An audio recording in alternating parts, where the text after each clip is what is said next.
So I'm an experimental physicist, and in that sense, I do a lot of engineering. And there was an opportunity 10 years or so ago to get involved in youth robotics in West Virginia.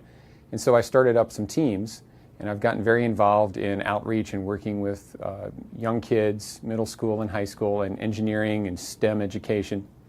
And so we've been doing that for about 10 years.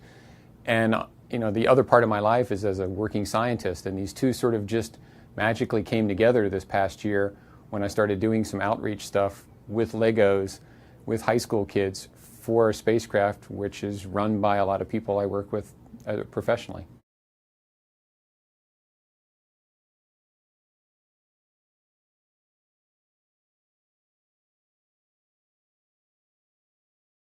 Well, the kids have really enjoyed doing them. They're actually learning quite a bit when they do it, not only about the instruments and the science of the MMS mission, but also computer-aided design, because we do all the design work in a 3D CAD program. And so it's a great entree point for the students before we put them on the full 3D CAD for engineering stuff where we build big robots. They're doing it in Lego and really getting a lot of experience with CAD and 3D design and visualization. So the two are working together really well, and the kids really enjoy the project.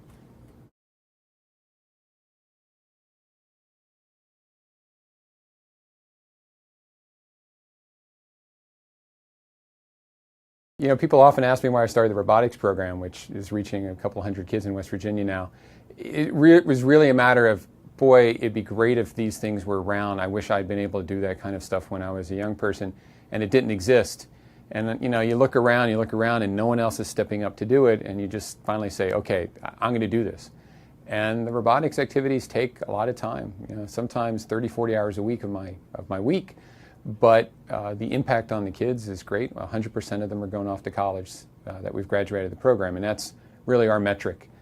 And we just keep doing it because it's fun. I get to play with Legos and robots and kids and do work, and as be a working scientist at the same time. So it's sort of the best of all possible worlds.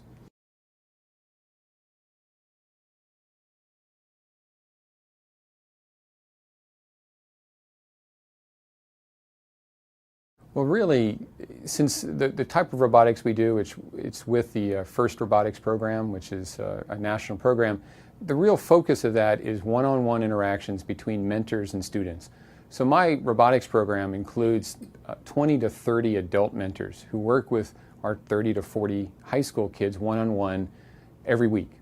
And how we inspire them is basically to be excited about what we do, demonstrate that you can have a job doing these fun things, and the kids basically realize, oh wow, this is a career that is challenging, is interesting, it will pay the bills, I can have a future. And so some of our kids go off in engineering, some go into education, we have one in history, they're all in college, but really what they see is that there are paths to success where you can invest yourself and your time and your passion and do something that you enjoy doing. That when I grew up, I knew a lot of people who worked industries that they didn't really want to go to work. And I think the way you excite kids is they see that you want to go to work. And they realize, well, wow, jobs that you want to go do, that seems cool.